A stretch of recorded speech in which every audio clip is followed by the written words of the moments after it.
Mayong buntag sa tanan, no? Marami na rin. Sa tanan, nagpasiw na rin maong mga riders. Wala man ko kaila. Wala ko. Dagat kayo salamat sa inyo, sir, ma'am. Naku kayo ning katabang sa ako, kay ako dialysis patient niya. Nang kidney chronic disease o diabetic. Nabutan ako gani. Pero wala ko magdahong nga sa kadaghan sa mga tabangunon, ako po inyong pinatabangan. Dagan kayo salamat sa inyong pag-share sa inyong mga blessings. Salamat dagan kayo salamat dagan jud kayo salamat ug ang wala ko lahi ko nang ako pagpasalamat ug ang Ginoo na magabalos ini sa inyo. Dagan kayo salamat.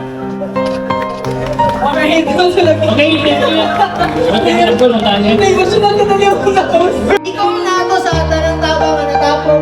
We have at least 12,355 tabang na kundi siya kay ma'am. So, isa sa na kandidato, ako na gitna nga hinabang sila depende po na sa sitwasyon na to. At least ako po na itong mag-contribute kaniya. Siya, he is permanently disabled na po sa vision. Alright. So, for this one, take focus po kay ma'am.